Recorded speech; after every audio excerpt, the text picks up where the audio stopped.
Our News is brought to you by Alive. Tonight on Our News, celebrating the life of A.D. Hannah. Government promises a pre-election and fiscal update on Friday, and a new labor director is named.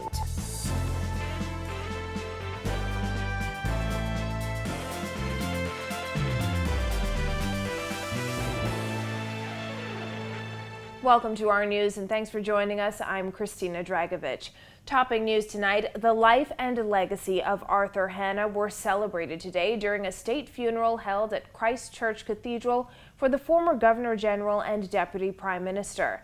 Political leaders hailed the statesman as one of the greatest nation builders. Kyle Joaquin reports. Hannah being remembered today by many as a hero and one who fought for the rights of all Bahamians.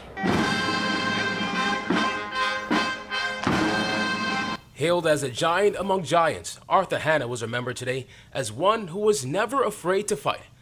A member of Parliament for 32 years, Governor General and Deputy Prime Minister, his decades of service to the Bahamas were celebrated by family, friends, and the country's leaders during a state funeral at Christ Church Cathedral. He was happy to have his friends call him simply A.D. He did not see it as a mark of disrespect when even relative strangers hailed him by his initials. It was his grassroots connection with them and they with him. Prime Minister Dr. Hubert Minnis and opposition leader Philip Davis noting a level of humility Hannah displayed while remaining a fierce fighter on the political front. His determination to put Bahamians first, his insistence that we build our country with our own hands, his compassion for the poor and downtrodden, and his insistence that they be put at the head of the line before all others. Hannah's dedication to the people forever etched in history as an ardent supporter of trade unionism, playing an integral role in negotiations for an end to the 1958 general strike. Most notably, Hannah went on to the Constitutional Conference in London in 1972, which culminated in the achievement of independence in 1973. Though he agreed to serve as Governor General, Hannah remained resolute in his refusal to consider a knighthood and became His Excellency the Most Honorable Arthur Hannah. Let us remind them that he was a national hero. Let us remind them that he was a passionate patriot. Let us remind them that he was a builder of the modern Bahamas. A socially distant state funeral with cabinet ministers past and present spaced out in the cathedral, all present to pay their respects to the longest continuous serving Minister of Finance ever in the country, and at one point, the right hand of Sir Lyndon. In the end, the national anthem, a testament of the historic moment of independence which he fought to help bring about.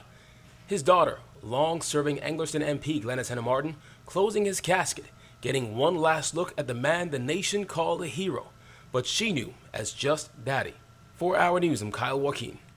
Well, Ken and Crosley Joaquin urging government to allow other families to have funerals inside churches. During the state funeral of A.D. Hannah, he says restrictions like the absence of a body and a limit on the number of mourners would likely be accepted.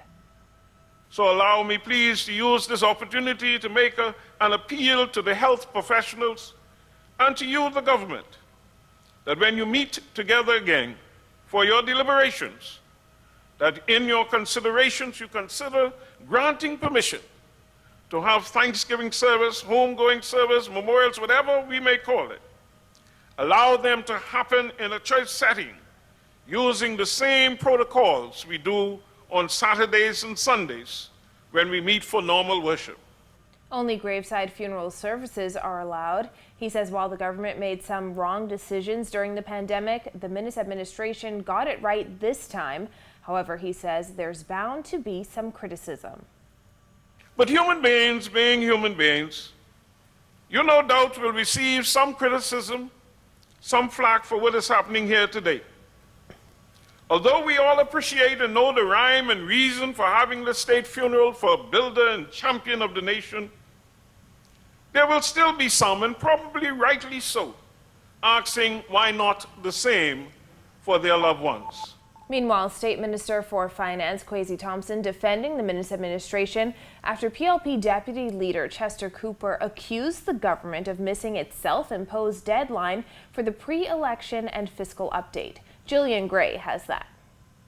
In response to criticism from Progressive Liberal Party Deputy Leader Chester Cooper, the Ministry of Finance announced Thursday afternoon that it is preparing and finalizing the pre-election and fiscal update for publication online on Friday. It came hours after Cooper reminded the Minnis administration of its promise to report the state of government fiscal affairs prior to a general election. The Organization for Responsible Governance also questioned why the pre-election economic and fiscal update outlined in the Fiscal Responsibility Act has not been published 15 working days before the election. I think it's really critical, particularly now when in voting times emotion can prevail, that we have a good sense of what the state of the country is and what it looks like, and it needs to be objective. Section 2, Part 11 of the Act states that the minister shall no later than 20 working days before the day appointed as polling day arrange to be published a pre-election economic and fiscal update. That update should not receive prior approval or notice to the cabinet and must include government revenue and expenditure, fiscal balance forecast for the current year, the outstanding stock of arrears for all government entities, and forecast for the current year and next 3 years. Those that are seeking office, the government in power, the opposition, other parties, independent candidates, are all asking voters to trust in them, to give them the opportunity to lead. That can't be done without some comfort and trust. That needs to come through open levels of disclosure. So now is the time for those who are seeking your vote to be able to answer to you. Minister of State for Finance Kwesi Thompson insisted the Minnis administration has set the standard for accountability and transparency, publishing quarterly budget reports, publish fiscal strategy reports, and a dedicated budget website where Bahamians can at any time review all the publications and reports and see for themselves how their tax dollars are collected and spent. And the Ministry of Labor announcing the replacement of Acting Labor Director John Pinder, who stepped down from his post to run as the Free National Movement's candidate for Fox Hill in the upcoming election. Trade unionist Quentin Lorota is the new Director of Labor, effective September 1st. The ministry says Lorota is a veteran educator and trained teacher who has served in the Ministry of Education and the Public Service for 22 years. Tension brewing between the Bahamas Public Service Union and the government after BPSU President Kimsley Ferguson says a recent meeting was not fruitful at all. Jasmine Brown reports. The frustrated union president says the fact of the matter is his members are fed up and they want the Minnis administration to know it. This particular type of behavior is unacceptable. The union is not trying to understand the government's position at all at this juncture. The BPSU president's comments came 2 days after he and other union officials met with cabinet ministers on Tuesday. Ferguson says, put bluntly, that meeting did not go well. We are of the view that the government of the Bahamas did not invite the union to the meeting in good faith. It appeared to me as if they were looking for some sympathy. And again, I have constituents. I have a larger constituency than many of them because it's inclusive of the workforce of this country, which is the largest constituency that there is. And so I need to have an ability to report to my members whether the discussions were fruitful or they were unfruitful. And so as we now have to consult with our membership, and we will take instructions from them. Ferguson says after the unsatisfactory meeting, he penned a letter to the Prime Minister on Wednesday expressing the union's displeasure. Our news team obtained a copy of the letter, which ended by saying failure to respond by Monday would result in the union having to declare an impasse, and the result would be the union taking steps to defend its members. As for what that action would entail, Ferguson says they will do whatever it takes. There's a legal recourse, and there are other areas that we can resort to that may be persuasive. As it relates to what the union says it's due to its members, we are indeed talking about the increment, we're talking about the base increases and the outstanding lump sum payment. Our news team attempted to reach Public Service Minister Brenzel Roll. However, we were unsuccessful. Reporting for our news, I'm Jasmine Brown. Another hot summer day across the country. Greg Thompson is in the Weather Center with the latest. Thanks, Christina. Tonight's first look at weather is brought to you by Nestum. New look, same great taste, distributed by Lightburn Trading. Partly cloudy skies outside our studios right now. We do have some high-level clouds moving in. Temperatures in the mid-80s. 84 is our current temperature outside our studios. Your winds are out of the east at 6 knots. And factoring the humidity, it feels like in the mid to upper 80s. Satellite view across the Bahamas, we have quite a bit of clouds now moving in from newly formed Tropical Depression 9, that's south of Cuba. That's going to continue to influence the islands, and a stiff easterly wind with high pressure at the surface will continue to keep breezy conditions throughout the night and into tomorrow. That's your first look at weather. Your extended forecast is still to come. Still to come on our news, the BNU shares early election concerns, plus private schools to reopen on a virtual format. The details after this. Welcome to our news and thanks for joining us. Topping news tonight. COVID-19 remains a serious threat. Coronavirus COVID-19 has disrupted our economy, tourism industry, educational system, and put our healthcare facilities and professionals on high alert. Are you prepared? Do you have all the facts? Stay tuned to this network for the very latest news and information on this global pandemic.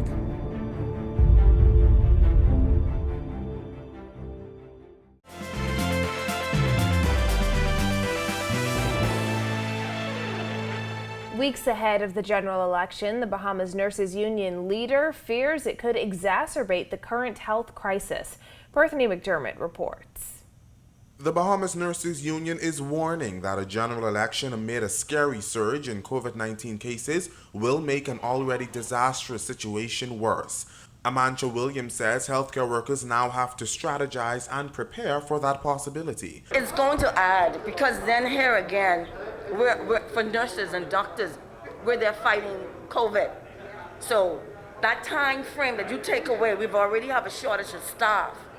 So then we have to work around everything else and take in consideration that if there's going to be a large gathering, how do we now combat this large gathering? How do we now carry out protocol? That is something that we have to embrace ourselves with. The Pan American Health Organization on Wednesday warned that elections increase COVID-19 transmissions. The month of August saw the most COVID-19 cases and deaths since the start of the pandemic. Infectious disease specialist Dr. Nakia Forbes said the country hasn't seen the worst of the surge, adding that more people will die before the situation improves. We then know that, hey, this weekend, the election run is going on. We have to now put in nurses versus police officer. Do you understand? So we need that hands-on. We don't have that right now. So all of that has to be in consideration because we don't want to lose any more lives. Williams also lamented the decision by the Prime Minister to hold a snap election, noting that they feel they've been left hanging. She also said healthcare workers should have been included in the advance polls. We should have not been left like that. So there's a lot of things to consider, in a pandemic. You want to have an election. Here again, we as a union, when we think about it, we have issues going to the polls. We don't want our workers not to be afforded the opportunity to go to the polls. So we know that on that time, that the nurse will be working, or the doctor will be working, or the maid will be working and taking care of COVID patients. Why didn't they design a poll just for us? The advance poll is on September 9th. Election day is September 16th. Reporting for Our News, I'm Bethany McDermott. In other news, private schools getting ready for the new school year. In addition to upgrading virtual platforms, officials say they also plan to focus on mental health. Julian Gray has that. We're in a crisis. We're in a health crisis. And because of that, we were considering going virtual for the first 2 weeks anyway. But then we had that meeting with the minister, and he strongly urged us. He used every word that he possibly could to encourage us to join the government system in going virtual for the first 4 or 5 weeks of school. The Anglican Central Education Authority, the Catholic Board of Education, and several other private institutions all heeded the Ministry of Education's advice to go strictly virtual. We open September 6th, and we will monitor it until October, the first week in October.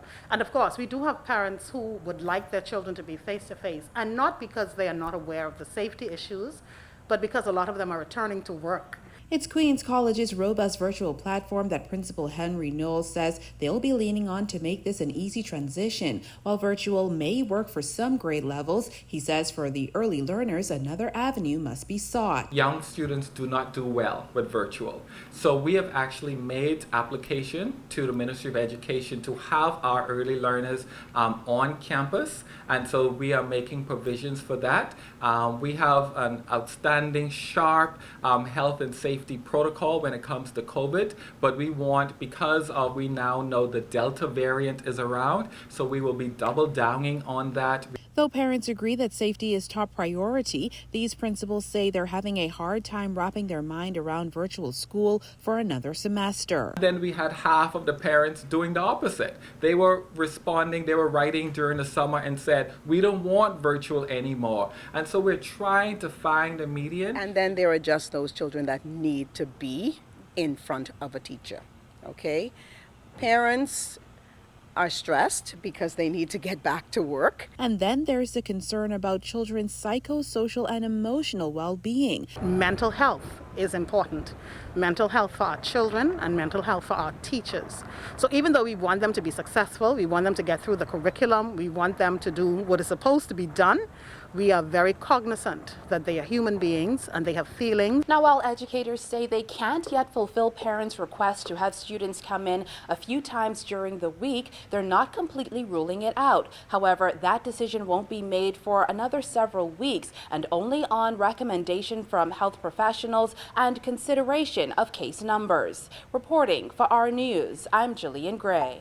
Up next, taxi drivers take to the polls, and one restaurant is serving up political parties on a platter. Find out more after this. Welcome to our news and thanks for joining us. Topping news tonight. COVID-19 remains a serious threat. Coronavirus COVID-19 has disrupted our economy, tourism industry, educational system, and put our healthcare facilities and professionals on high alert. Are you prepared? Do you have all the facts? Stay tuned to this network for the very latest news and information on this global pandemic.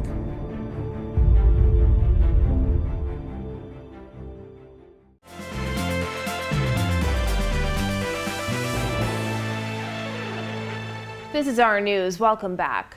The Bahamas Taxicab Union held its tri-annual election today, but only 25% of its membership was able to vote. Union President Wesley Ferguson telling our news team that 150 of the union's 600 members were eligible to cast their ballot because they were the only ones able to remain in good financial standing.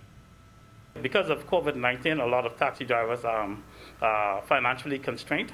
And so they could not or were unable to make that extra sacrifice to become financial. So normally we have around 600. Ferguson says all 12 executive posts are being contested and official results should be in tonight.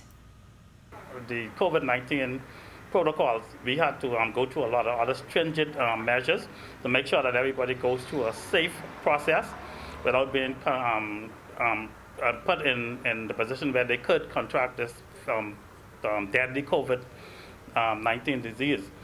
Well, a local restaurant is serving up politically inspired dishes on a platter this election season. Jared Higgs has more. Politics can be divisive, controversial, and off-putting. But food is something that brings people together. That's Chef Emmanuel Gibson's idea over at Manuelo's. With a snap election just weeks away, Gibson wants to give voters and his customers more options. It's not political. The special is certainly not political, but it's just a play on food. You know, as chefs, we play on food over and over, even during Christmas time. The Voters' Choice menu features a dish for each of the 6 political parties and one to represent independent candidates. The F&M is known for the color red and its torch. Gibson says he's bringing that out with spicy meatballs and spaghetti. You know, the F&M is all about eating hot. So get a little fire going in there. The PLP is known for its classic yellow and its crab symbol, so Gibson came up with shrimp and crab cakes. Everything is yellow for the PLP, so that's the theme of this special, you know. Make it crab, put some crab in there. If you like pesto, the DNA's green pesto pasta with chicken or shrimp may entice you. They can get it with fettuccine or spaghetti, anyone. The BDM has a conch in its logo, so Gibson thought, what the heck? Let's do a conch wrap. I offer a conch, a curry conch, or they could get it cracked, or they could get it grilled. And it comes with a nice Manuelo salad. The Coalition of Independents like the color black, so black and snapper and Cajun rice it is. So what I did was I got some nice eggplants that I roast, and then I make like a nice ragu with the eggplants and the black beans, just to highlight the color. You can't have a voter's choice menu without a Bahamian favorite. Chicken in the bag with hand-cut fries. That represents the Bahamas Constitution Party. You don't get chicken in the bag wrapped like this anymore. Ketchup on it. Hot sauce. And last but not least, a meal for the hard-working independent candidates, steak and potatoes. I just give them a steak for the last one. Gibson says the purpose of the special is to stay competitive in a tough food market and, of course, to have some fun. From my experience, I'm just trying to, keep the business going and be able to provide more opportunities for the customers and keep the customers coming back over and over for more exciting products, Reporting for Our News, I'm Jared Higgs. It's now time for tonight's Financial Market Minute, brought to you by RF, your local investment bank.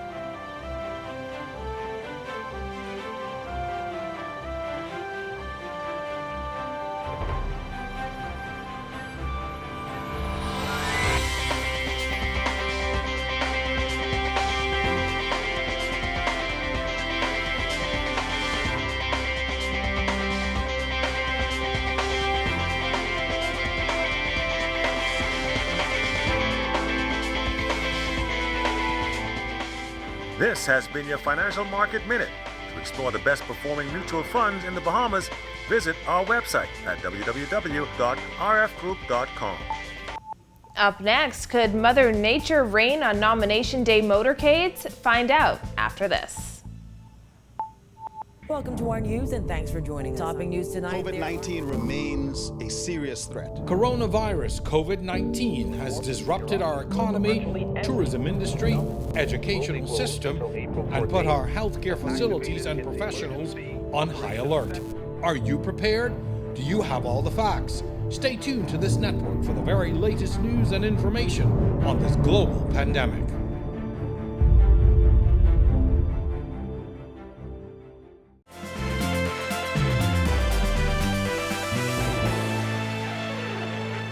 Welcome back to our news. Possible showers for the kickoff of nomination day. Greg is back in the Weather Center with the details. Thanks again, Christina. Welcome back, everybody, for your second look at weather. We have a newly formed tropical depression 9 just to the south of Cuba, moving towards the west-northwest with showers and thunderstorms associated with that system affecting portions of the Bahamas as we speak. High-level clouds will be moving across the area. An upper-level low to the west of that will be enhancing the showers and thunderstorm activity, but the system will continue to track towards the west-northwest, likely to make hurricane status once it enters the Gulf of Mexico by the end of the week and into the weekend, and affecting the Gulf states. Out in the open Atlantic, the National Hurricane Center also watching an area that is just to the southeast of Bermuda. That's given about a 70% chance for some formation. Will continue to move towards northwest and then eventually north and into the Atlantic. And a stronger tropical wave just midway between the Les Antilles and the Cabo Verde Islands. Very high chance for that to form over the next couple of days. So the tropics getting a little busy, and we will continue to watch those systems as they move towards the west. Boating forecast for the northwest Bahamas and the central Bahamas tonight. Your winds would be out of the east to southeast at 15 knots. Seas running 3 to 5 feet over the ocean. While in the southeast Bahamas, we have a caution flag posted for you guys down there. East to southeast winds 15 to 20 knots. Seas running 4 to 6 feet over the ocean. High tide will be at 11:34 tonight. Here's a look now at your national forecast.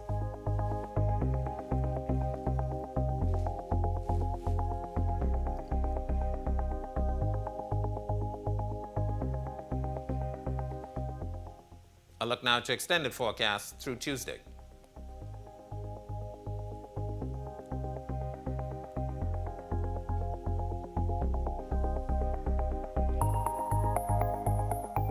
Once again, we could see some showers associated with Tropical Depression 9, likely to become a hurricane by the end of the week.